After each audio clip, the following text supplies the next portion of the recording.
Ever since I ended up in a wheelchair due to an accident 3 years ago, my husband and mother-in-law have become much colder towards me. One night, my husband said something I couldn't believe. "Sorry, but could you please leave this house for a moment?" "What? What do you mean?" I asked, shocked. "I mean exactly what I said. My mother and I talked it over and decided," he replied. "Are you saying you want a divorce?" I asked, trying to understand. "Yes, that's it. I've been thinking about it for a long time now. You can't earn any money, so I don't need you," he said harshly as if he was squeezing blood from a stone. "I understand. Thanks for everything and thanks for leaving me with nothing," I said, getting up. I left, knowing it would take them some time to realize the meaning of my words. My name is Linda Gray. After graduating from university, I have been working at my current company for 7 years. Well then, I'll be heading out. Thanks for your hard work. Thanks for your hard work too, a colleague replied as I closed my laptop and got up from my seat. I looked at the clock by the window and saw it was already 4 hours past my regular working time. An afternoon meeting had run late and I had been preparing for a conference and responding to emails, which took longer than I expected. I left the office, got in the elevator, and went down to the first floor. As I walked through the automatic glass doors at the entrance, I saw that the sun had already set. I checked the train schedule on my phone as I left the company gate and headed to the nearest station. On my way, I saw 2 of my husband's colleagues walking in the same direction. I wondered if Jack, my husband, was already home. We had stopped talking about work at home recently, so I had no idea if he was busy. Talking about work at home had been making Jack cranky, so we naturally stopped discussing it. As I rode the train home, I stared out the window, lost in thought, watching the scenery go by. When I was dating Jack, we used to finish work at the same time so we could go home together. But for the past year or two, our schedules have been completely different. On the train, I noticed a young couple near the door, maybe college students, having a fun conversation about a movie they saw recently. Their happy scene reminded me of my own past, and I had to close my eyes tightly to stop the emotions from overwhelming me. "I'm home," I called out as I opened the front door, took off my shoes, and saw the neatly lined up shoes in the entrance. It seemed everyone else was already home. I heard the living room door open behind me, and the sound of slippers coming closer. "Welcome home, Linda. You were late today," my mother-in-law, Jessica, said warmly. "I'm home, mother-in-law. I'll start preparing dinner right away," I replied. "Oh no, you don't have to rush. You're tired from working overtime, aren't you?" she said kindly. "Not really," I said cheerfully. The afternoon meeting ran late, but things should settle down soon. I walked with Jessica to the living room. After getting married, it was just Jack and me, but last year, when his father got sick and was hospitalized, we moved into his parents' home and have been living as a family of 4 ever since. "Welcome back, Linda. You've had a tough day, haven't you?" My father-in-law, who was reading the newspaper on the living room sofa, greeted me warmly. "I'm back," I replied with a smile. Last year, he had a sudden brain hemorrhage and needed emergency surgery. While his condition was serious for a while, he is fully recovered after his rehabilitation. He is calm and friendly, and I like talking to him since the first day we met. He used to be the head of the finance department before he retired, and he often gives me useful advice on managing the household budget. When I visited, we finished preparing dinner and gathered around the table as a family. Jessica mentioned that Kelly, who came over for lunch the other day, had a daughter named Jayleigh who had grown a lot. "Kids grow up faster when they're not yours," I responded. "Kelly is as beautiful as ever, and having a child really makes her look even more graceful," Jessica continued. "I guess so," I replied. Kelly is Jessica's niece and Jack's cousin. Jessica often seems disappointed that Jack and I don't have children. She's not very happy that I continue to work after our marriage and often hints that she would like us to have a child whenever we meet. Honestly, I've always found it hard to deal with Jessica, especially since we started living together. She tends to bring up the topic of having children, especially on days when I come home late from work. "You could have had a child if you had started earlier, Linda. But I suppose it can't be helped because you're busy with work," she said. I nodded along, feeling uncomfortable. I glanced at Jack, who was quietly eating his meal without looking at me. Jack and I were colleagues at the same company and got married in our 3rd year of dating. We were told that it would be best if I became a housewife if we had a child, but we have both continued working since our marriage and haven't had any children. Both of us have wanted a child and tried everything from herbal medicine to medical tests, but nothing has worked. Despite a sense of loneliness, we decided to keep living as a couple and focus on our work. However, I started to feel a distance growing between Jack and me. We got married out of love and promised to make each other happy, but our relationship has gradually become cold. I think it started when Jack began having trouble at work. He didn't tell me anything, but I heard from a senior colleague in his department that Jack was struggling because he couldn't keep up with his peers. Jack is a gentle person who doesn't handle pressure well and tends to push himself too hard. I knew without him saying anything that he was feeling anxious and frustrated about the situation. But whenever I tried to offer him support, he would refuse to talk about his worries, insisting that he was fine and that I shouldn't worry, so he continued to keep his feelings to himself. I couldn't push him to open up, and I felt helpless that I couldn't be there for him. Even so, on our days off, we would make an effort to travel together or spend a relaxing day at home, enjoying our time together as a couple. When I felt drained from our unsuccessful attempts to have a baby, Jack was always there, quietly supporting me. That's why, even if I couldn't solve Jack's problems directly, I wanted to be by his side, providing comfort and peace. The turning point came when I got a promotion at work. I was recognized for my achievements on the projects I worked on and was one of the fastest among my peers to get promoted. "That's amazing, congratulations, Linda," Jack had said. I can't forget the look on his face when he congratulated me. I was so touched that I could only manage a simple thank you. As my work got busier, the distance between Jack and me seemed to grow. We spent less time together, our conversations became fewer, and when my income surpassed Jack's, we hardly even made eye contact anymore. I would watch Jack as he finished his meal in silence, and then left the table without a word. I can't help but wonder if I hadn't been afraid of being pushed away and had tried harder to support him, would we have a different relationship now? When I opened my eyes, the first thing I saw was the bright white light of a fluorescent bulb. After blinking a few times, I looked around and realized I was lying in a hospital bed. I looked down and saw an 4 in my arm, and both of my legs were wrapped in layers of bandages and casts. The moment I tried to move, an intense pain shot through my body. Tears welled up in my eyes from the sheer pain. My body felt as heavy as lead, and it seemed impossible to move. What on earth had happened? I tried to recall my memories leading up to that moment. I remembered going to work as usual, finishing a meeting and report, and leaving work on time for the first time in a while. After leaving the office, I was heading towards the station, which was busier than usual because of rush hour. Then I heard the screeching sound of sudden brakes from behind me. I turned around and felt a violent shock. I realized I'd been hit by a car. Fear and pain spread through my body. I worried about the condition of my body now.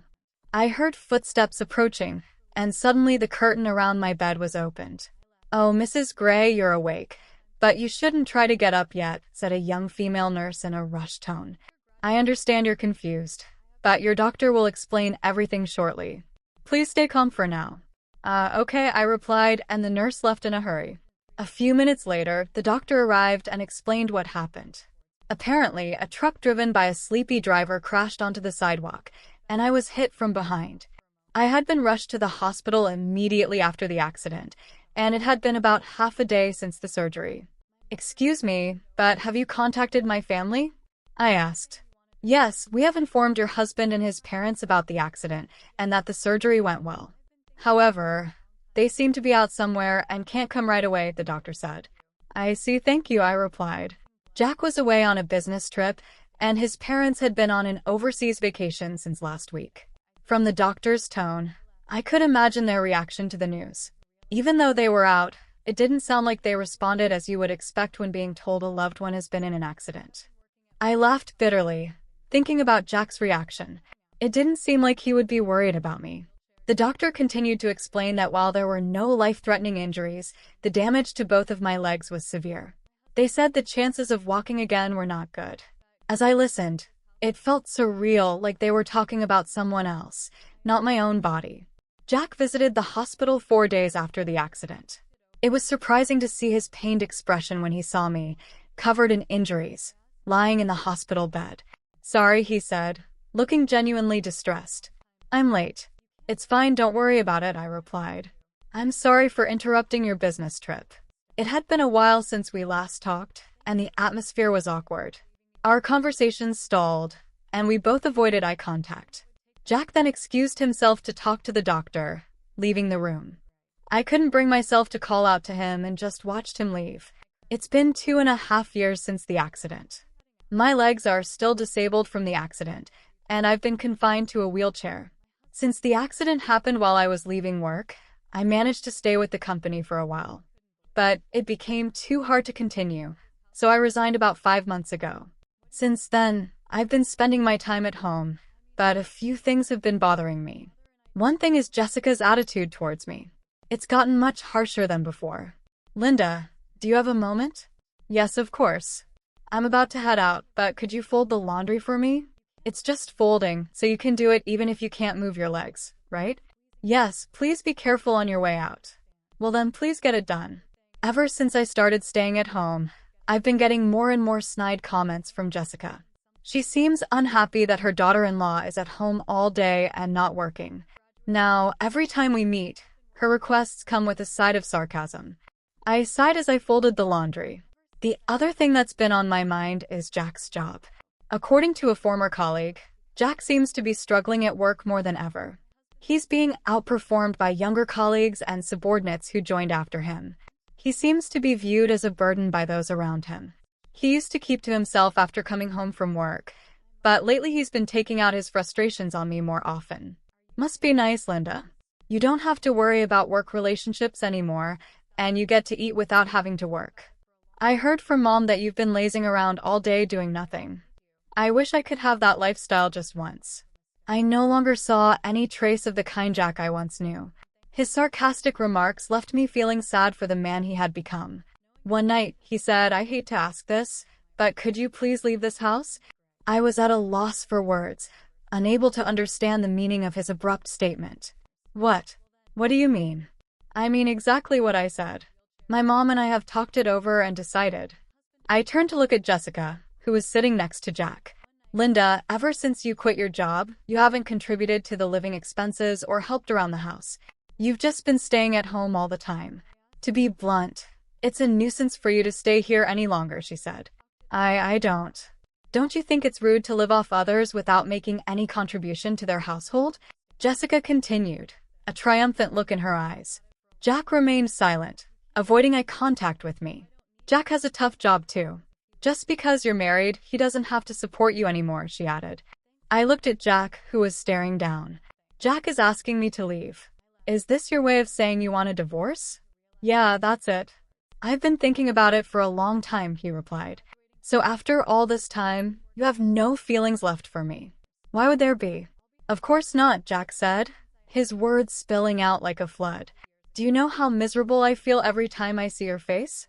You must have looked down on me, thinking you were better than me every day. It felt like the threads of our relationship were unraveling one by one. I tolerated you because you were contributing to the household expenses, but things have changed now. You're just someone who neither works nor has money, he said, clenching his fist, his words cutting like a knife. I don't need you now that you can't earn money. The last thread snapped. I understand, I said. For the first time, Jack looked at me. But I have a condition. All the divorce procedures will be handled through a lawyer. If you agree to that, I will pack my things and leave within the week. Sure, that's fine. Right, Jack? Jessica said. Jack nodded silently. Well then, that's how it is, Jack, I said, jolting him out of his silence. Thank you for everything up until now, and thank you for leaving me with nothing, I said before walking out. A few days had passed since I left the house. When I checked my phone, I saw a call from Jack. I stared at the screen for a few seconds before picking up. Yes. Linda, I'm sorry. Could you please come back? He said. What's this all about all of a sudden? I asked, surprised by his change of heart. I heard from my dad that even after you quit your job, you've been covering our living expenses. You've been investing since you were working, haven't you? And now you're able to cover living expenses with the money you make from dividends, Jack said, his voice tinged with regret. Yes, that's right. So what? I responded, not sure where he was going with this. I left the household budget to you and my dad, so I didn't know anything about our finances. I thought we were living off my income, but now I realize we were mostly living off yours. I really regret saying such terrible things. I'm sorry, Jack continued, his tone softer, almost pleading. After we got married, we merged our finances, and I began investing my own money.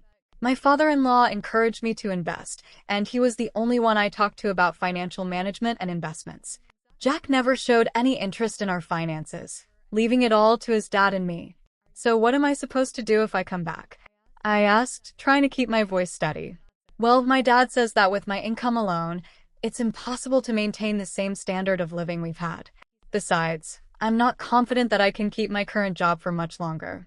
I'm struggling at work, and I don't know how much longer I can hold on, Jack admitted, his voice breaking. So what you're saying is you want me to come back so we can live comfortably? I asked, my anger rising. You really have some nerve. There was a long pause on the other end of the line, and I could hear Jack breathing heavily, trying to find the right words. The reason I never said anything before is because, even though my feelings have changed, I believed that deep down, you still cared about me. But you're not the Jack I once loved anymore, I said, my voice trembling with emotion. That's not true, Jack said quickly, his voice full of desperation. I still care about you. I've just been going through a lot, and I've made mistakes. I know I've hurt you, but I want to make things right. Please come back. I sighed, feeling the weight of the years and the pain we had both endured. Jack, it's not that simple. You've hurt me deeply, and it's not just about the money. It's about how you've treated me, how you've taken me for granted. You've become someone I don't recognize anymore. I know, and I'm truly sorry. I've been a fool, and I've let my pride get in the way. I miss you, and I miss us. I want to make things right, but I need you to help me. Please, Linda, come back, Jack pleaded. I need time to think, I said, feeling the tears well up in my eyes. You can't just expect me to come back and pretend everything is okay. We need to talk about this, really talk, and figure out if we can find a way forward together. Okay, I understand, Jack said, his voice barely above a whisper. Take all the time you need. Just know that I'm willing to do whatever it takes to make things right. As I hung up the phone, I felt a mix of emotions. Part of me wanted to believe Jack, to believe that he could change, and that we could find a way to rebuild our life together. But another part of me was deeply hurt and uncertain if I could ever trust him again. I knew that whatever decision I made, it wouldn't be easy, and it would take a lot of time and effort to heal the wounds that had been inflicted over the years. I still love you, Linda, Jack said, his voice full of desperation. There's no need for you to say anything more, I replied firmly. All my feelings for you have vanished. The last time we talked, I made it clear that whatever happens to you and your family from now on, I just don't care. Thank you for leaving me with no trust, no memories, nothing at all. I continued, my voice cold and unyielding. Wait, Linda, please forgive me, Jack pleaded, his voice breaking. I'll handle all the divorce arrangements through my lawyer. Don't ever contact me again, I said, my tone final. I hung up the phone and immediately blocked his number, cutting off any further communication. After that, the divorce process moved quickly, and I made a clean break from Jack. The only person I still kept in touch with was my father-in-law. One day my phone rang. It was my father-in-law. So, have you had any trouble living alone since you split up with Jack? He asked kindly. No, not particularly, I replied, feeling a bit relieved to talk to someone who genuinely cared about my well-being. That's good to hear. I'm sorry for the trouble we caused you, Linda. When I heard what happened from Jack and my wife, I was so angry that I couldn't help but shout. I shouldn't have ignored the terrible way my wife and son treated you for so long. I'm truly sorry that I didn't do more to help, he said, his voice filled with regret. It's okay, sir. Please don't worry about it, I replied, trying to ease his guilt. Actually, I caused some trouble too. After I left, things didn't go well at the house. Even without my income, Jack and Jessica kept living extravagantly without cutting back on their lifestyle. They ended up pawning their belongings and even went into debt. My father-in-law, frustrated with their irresponsible behavior, recently divorced his wife. I see this as a good chance to rethink my life, I continued. I can live just fine with my current lifestyle, and I want to take on new challenges. I feel optimistic about the future, even though things have been tough. That's the spirit, my father-in-law said, a hint of pride in his voice. You've always been strong, Linda. I have no doubt that you'll come out of this even stronger. After hanging up, I reflected on how much my life had changed. I had always been the one to keep our household running smoothly, managing our finances and making sure everything was in order. After we got married and combined our finances, I began investing my own money, with the encouragement and guidance of my father-in-law. Jack had never taken an interest in our finances, leaving everything to his father and me. Since the divorce, I've had to make some adjustments, but overall, I've managed well. I've learned to live within my means, cutting back on unnecessary expenses and focusing on what truly matters. I've also started taking on new challenges, exploring new hobbies and reconnecting with old friends. It hasn't been easy, but I've found a sense of independence and self-reliance that I hadn't realized I was missing. Reflecting on my relationship with Jack, I couldn't help but feel a mix of sadness and relief. We had once been so in love, but over time, our relationship had deteriorated. The pressure from his job, the expectations from his family, and our struggles to have a child had all taken their toll. Jack had changed, becoming someone I no longer recognized. His coldness and lack of support had driven a wedge between us, and no matter how much I tried to reach out to him, he had pushed me away. When I finally made the decision to leave, it was the hardest thing I had ever done. But now, looking back, I realize it was also the best decision for both of us. Jack needed to face his own issues, and I needed to find my own path. The divorce proceedings were straightforward, thanks to the help of my lawyer and the support of my father-in-law. He had always been kind to me, treating me with respect and offering his wisdom and advice on financial matters. Even after the divorce, he remained a source of support, checking in on me regularly and offering his assistance whenever I needed it. I learned that after I left, the household fell into chaos. Without my financial support and management, Jack and Jessica continued to spend recklessly, refusing to cut back on their lavish lifestyle. They eventually had to pawn their belongings and even went into debt. My father-in-law, frustrated with their irresponsibility and fed up with the constant stress, decided to divorce Jessica. Now, I see this as a chance to reassess my life and set new goals. I've been focusing on my own happiness and well-being, taking things one day at a time. I've found new strength within myself and a renewed sense of purpose. I've also started to explore new opportunities, whether it's a new hobby or a potential career change. Life may not have turned out the way I expected, but I'm determined to make the most of it. As I laughed cheerfully with my father-in-law over the phone, I felt a sense of relief and hope. The future is uncertain, but I'm ready to face it with a positive attitude and an open heart. I'm grateful for the lessons I've learned and the support I've received, and I'm excited to see where this new chapter of my life will take me.